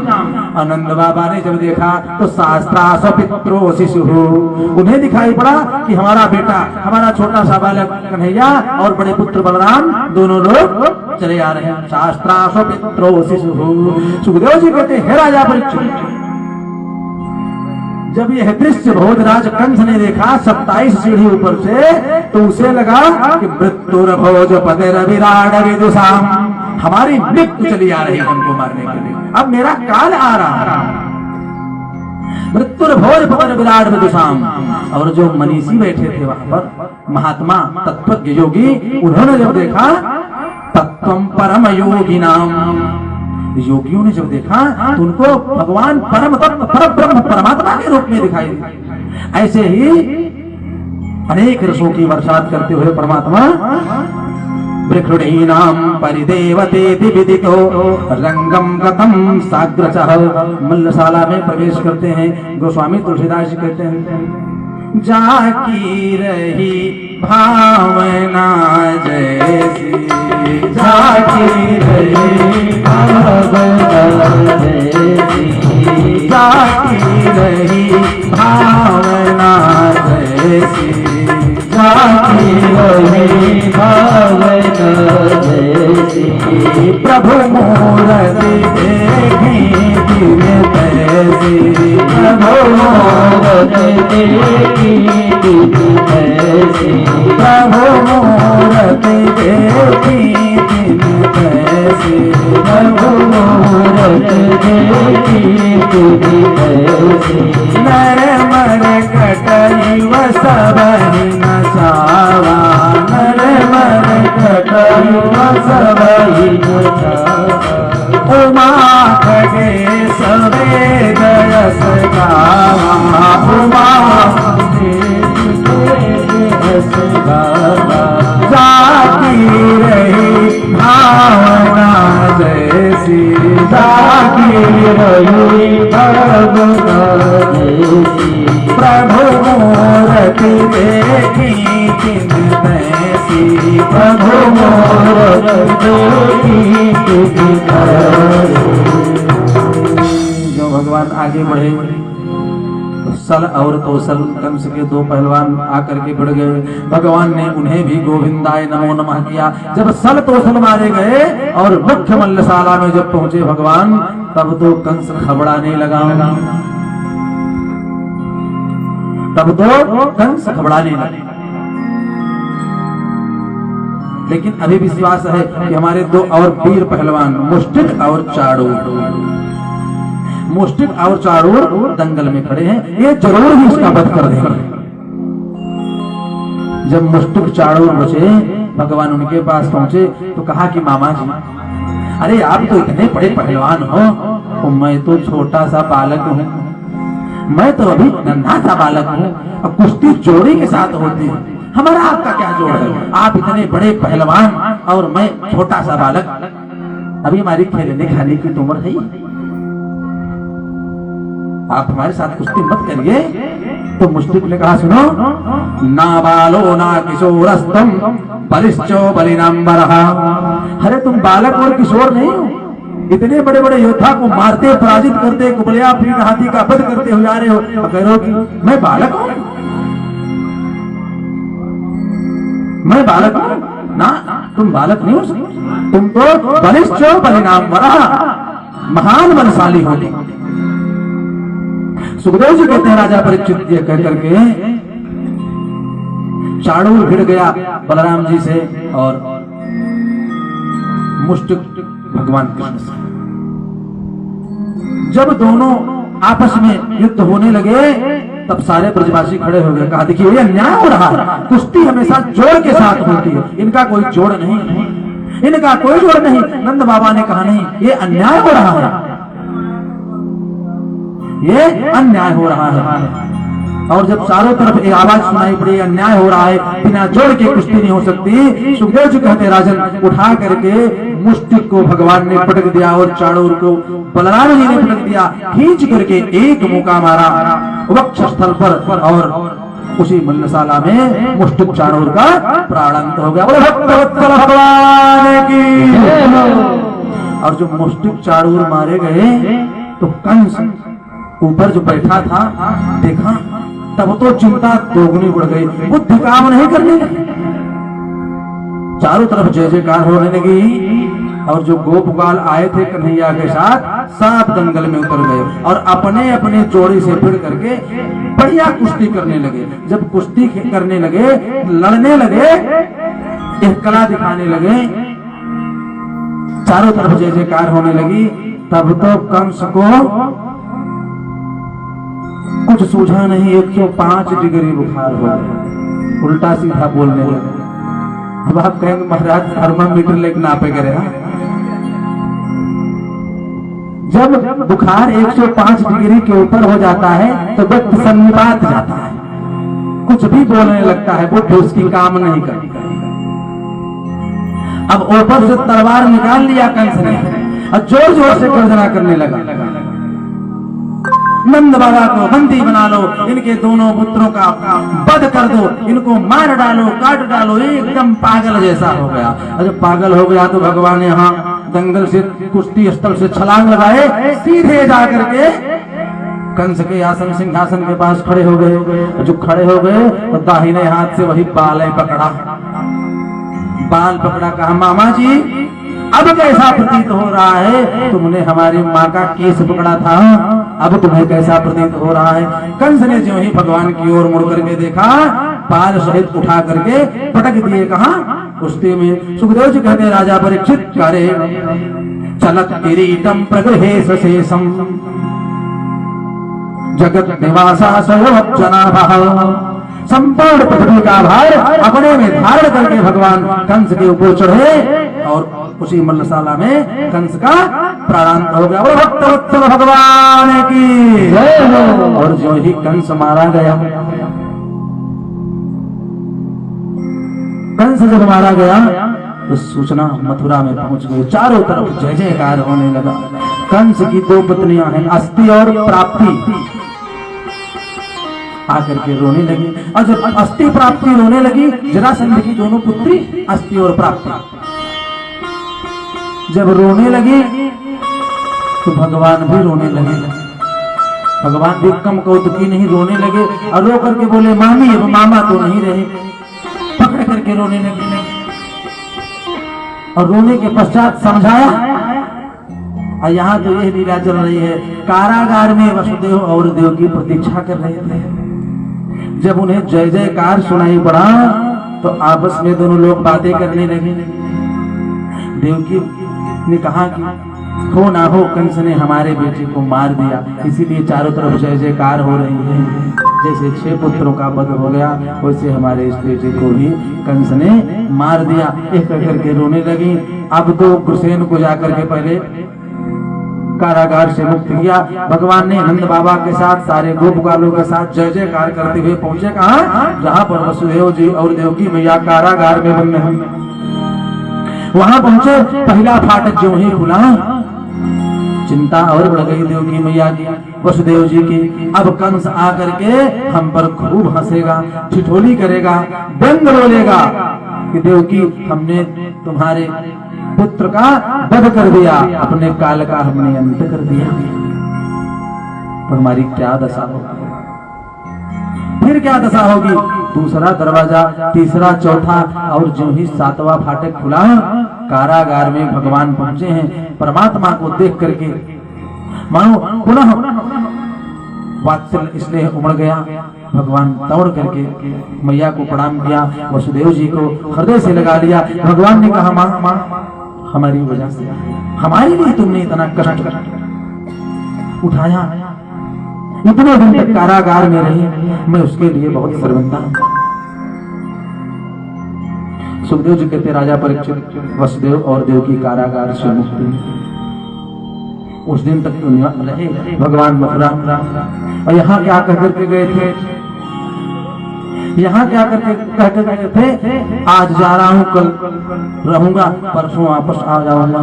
सुखदेव जी कहते, राजा परीक्षित, वहां तो देवकी और वसुदेव जी अपने दोनों पुत्रों को पा गए हैं, खूब आनंद है, सुंदर वस्त्रों को धारण कराया, वस्त्र से सुसज्जित किया। अब तो कंस मारा गया, वसुदेव जी का राज्य हुआ। तो सोने और चांदी के बर्तनों को, आभूषणों को उपहार स्वरूप नंद बाबा के पास ला करके कहते हैं, भैया आप हमारे परम मित्र हो, आपने हमारे दोनों पुत्रों को इतने दिन तक पाला, पालन पोषण किया, मैं आपका ऋणी हूं, मैं आपका ऋणी हूं। तो नंद बाबा अभी कुछ समझ नहीं पाए। नंद बाबा बोले, भैया आपके भी ये पुत्र हैं। जब कहा आपके भी ये पुत्र हैं, तो वसुदेव ने कहा, आपके भी नहीं भैया, हमारे ही पुत्र हैं। सारा दृष्टांत बताया। नंद बाबा ने कहा, देखो ये आप ले जाओ, मैं अपने दोनों बेटों को सोने चांदी के बर्तन में तोलने के लिए नहीं आया। अरे ये तो निमंत्रण हमारे पास गया था, कन्हैया चलो चलो, मैं आने नहीं सकता, अब 1 मिनट। नंद बाबा ने हाथ पकड़ा, कहा कन्हैया चलो। भगवान ने कहा, बाबा आप जाओ, मैं मिलने आऊंगा। जब कहा मैं मिलने आऊंगा, तो हाथ छोड़ दिया नंद बाबा ने। बेटा तुमने देखा तुम्हारी माँ की क्या दशा, और जब मैं चलने की बात कह रहा हूं तो कह रहा हूं मिलने आऊंगा। कैसे तुम्हारी माँ जिएगी, तुम्हारी माँ कैसे रहेगी एक पल। सुखदेव जी कहते हैं, राजा परीक्षित, नंद बाबा रोने लगे और कहने लगे कि मैं ही पागल था जो यशोदा के समझाने पर नहीं माना, नहीं तो आज यह दिन नहीं देखना पड़ता। हताश उदास होकर के पुत्र की बात मान करके, क्यों, क्योंकि अगर कन्हैया दुखी हो जाएगा तो उसके दुख में हमारा दुख है, इसलिए बात मान करके रोते हुए नंद बाबा गोप वालों सहित गोकुल की ओर प्रस्थान करते हैं। सुखदेव जी कहते, राजा परीक्षित, जब से भगवान गोकुल से मथुरा आए हैं, गोपिया कहती हैं, निस दिन बरसत नयन हमारे, निस दिन बरसत नयन हमारे, सदा रहत बरसार तू हम पर, जब ते श्याम सिधारे, निस दिन बरसत नयन हमारे नेत्रों से उस दिन बरसात हो रही है। और जब से भगवान गोकुल छोड़ करके गए हैं, अवंत में सूरदास जी कहते हैं कि ऐसे बरसात नहीं हो रही है, बोले असुवन बहत पनारी, धार लगा करके अश्रु बह रहा है, इतनी बरसात हो रही है। अब यहाँ नंद बाबा जब आए, गोप वालों को गोपियां दूर से देखती हैं। यशोदा मैया को पता चला कि कन्हैया वापस आ रहा है, कन्हैया वापस आ रहा है, दौड़ करके सारी गोपियां और जो गोपवाल नहीं आ पाए थे, बचे थे, वो भी दौड़ करके नंद बाबा के समीप पहुंचे। और जैसे समीप पहुंचे, यशोदा मैया नंद बाबा के सामने आकर के बोल पड़ी, कन्हैया नहीं है,